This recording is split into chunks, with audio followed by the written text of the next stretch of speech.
Cobra Speedzone Xtreme. Let's see what the Xtreme one's all about, shall we? So same as yesterday, we're going to bang them down the range, then I'm going to go on a hole and try and get a bit of accuracy with distance mixed in. Let's see what the Xtreme is all about. It looks bigger, more stretched back, and very much similar to the other model. Let's get stuck in. A little bit of housekeeping, hit that subscribe button down below if you like the reviews, and if you want to see more of them, hit the thumbs up button so I know you want to see more reviews. And if you're already subscribed, give the bell a ring, and then you'll get the notification so you won't miss the next great review. Back to the video. So if I put the Speedzone down and then the Speedzone Xtreme, yes, it looks more stretched back at the back, maybe a little shallower. It's a bigger footprint in the Xtreme, almost like someone's just stepped on it and it's just squashed out at the back. But then apart from that, all the design, everything about the club looks very much the same. It's that footprint that looks very different. And then also there's a one weight system. You haven't got the changeable weights like you have got on the Speedzone. Down by the ball presents nice and big. Definitely it will make people feel like it's going to be a friendly driver. Let's see what it sounds and feels like. Okay, that's interesting. I will hit it up against the Speedzone because to me that sounds a little bit louder, which you would kind of expect, isn't it? It's the Xtreme. Maybe it's just going for that more extreme sound to give you the feeling like it's going a bit further.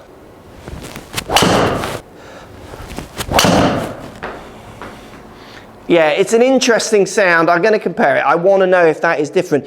I mean, with this driver, I'm expecting everything to be very much the same, apart from you're not going to be able to control the spin in a lower kind of setting as much. So you're not going to be able to keep the spin down as easily.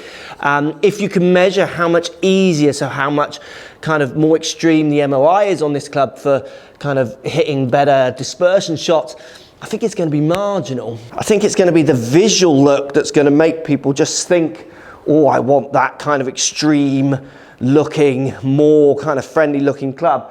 If you measured the two, I think it would be so much more. You're going to see the human's response or delivery more than you're ever going to see the differences in the MOI. But again, if you give it enough shots over time, you probably will do. I am expecting this one to spin a little bit higher. Let's go and look at the tech, see what the difference is between this, the Xtreme and the Speedzone, and see what they're doing with this pretty tech-driven driver. So the power zone number 1 with the Cobra Xtreme comes in the face. It's aerodynamic, it's got precision milling as well, same as the Speedzone. It's got the T-bar, so that outside of the club basically has a T-bar. You can't see it, it's inside, which is giving it strengthening properties. Number 3 is the 360 carbon wraparound, so saving weight by wrapping that carbon around, again the same as the Speedzone. Number 4 is the aerodynamic back. They're trying to get the airflow over that club kind of as smooth as possible to help with a little bit of swing speed. Number 5, low back CG for stability, and again hopefully increasing that ball speed by increasing off-center hits with more stable, a more stable head design. And number 6, high MOI design, the Xtreme being the more MOI centric club than the Speedzone, if you like, in that stretch back feel. And then the loft, you only get 2 options in this one. You get a 10.5 and a 12, but remember you've got the loft sleeve to move it around, but the Speedzone has that lower option as well to get you to the lower lofted in theory for that better player.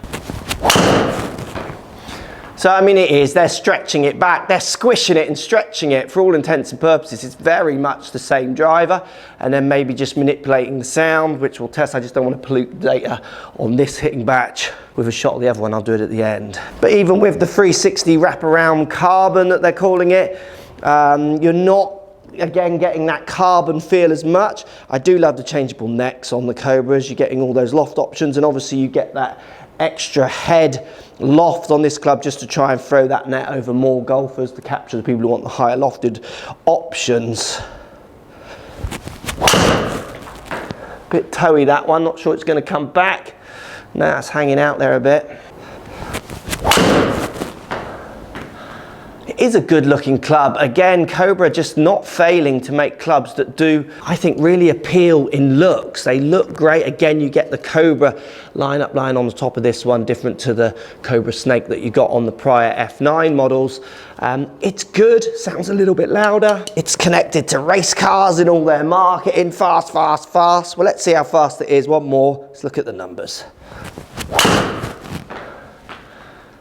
Right, so 256 average carry. It is shorter, which is what I would expect because I'm spinning at 2,500 revs, getting up to 3,000, dropping one down at 1.9. That must be a high toe, isn't it? Let's have a look. Oh yeah, that's a very high toe shot. Longest hit 262. Obviously. Shortest hit 253. I mean, it's exactly where I'd expect that extreme model to be. I'm going to be much more towards the speed zone. I wouldn't say I hit this any more offline or any straighter than the regular speed zone because I think that MOI change is going to be so small between the two clubs.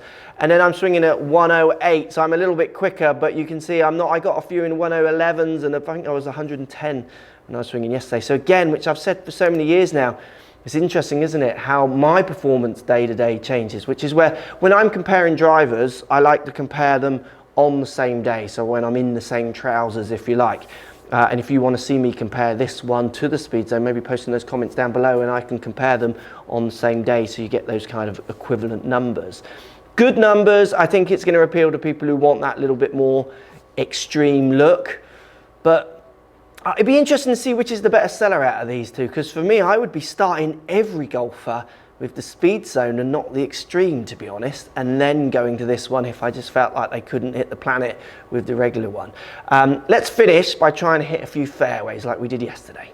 Right, let's extreme fairway hits. I'm going to hit my standard relatively straight drive in theory here, but I'm going to try and hit it down there. Oh, a bit of a toey push again, that's in the water. I like it in this rock. Hit the bunker, hit the bunker. God, that's interesting, isn't it? So this is what I love about this. With the speed zone, I was getting it a bit more over that bunker because this one is a bit shorter. That didn't actually go in the water then. So sometimes for every 6 yards of distance you gain, it helps you. It could quite easily not help you. But I'm going to try and draw this one a bit more.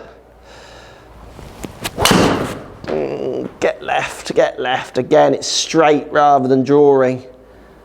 If I carried the bunker, no, exactly in it again. I'm trying to hit a bit more of a draw. My driver's so undrawy at the moment. That's actually fading, isn't it? It definitely feels more of a push to hit a draw with a driver at the moment. That'll draw. Here it comes. That's a good hit. Bit further left. Yeah, that's a perfect drive and up there. And then let's just start one further left. It's not really a shot here and just fade it into that fairway. That's gonna overcut maybe. That'll work. Again, that's gonna fly a bit short alert, but it's a pretty good fairway finding shot. Let's see how the numbers compare when I'm trying to hit fairway. I think I hit 2. Was it out of 5? This is meant to be extreme for MOI, which people always think is hitting it straighter. So 251 average carry, longest one going 257, shortest one 246. That was my fadey, cutty last one. Little kind of centre to low heel, nice little kind of safe fadey shot. The difference in the extreme from down the range to on the hole here, trying to hit fairway, isn't actually that different. It's quite interesting. It's closer, the two sets of numbers, where with the speed zone yesterday, I was able to smash it down the range much further, the lower spinning driver, and then when I went to try and hit fairway, I kind of resorted back almost to these numbers. So again, the extreme may be showing itself as that higher MOI, slightly easier to keep in play kind of driver with those two sets of numbers, you could argue, but then not topping out, just staying more in that safe, that kind of real safe zone. Interesting set of numbers. It's a decent club. Let me know in the comments down below, could you game it or not? Thanks for watching down there. Like I say, let's hear your comments on this club. Which one would you go for, speed zone or the extreme? Do you think the extra MOI is actually measurable? Do you think you would see it coming out in a year's play or not? Love to hear as always down below. Thanks for watching. See you in the next video.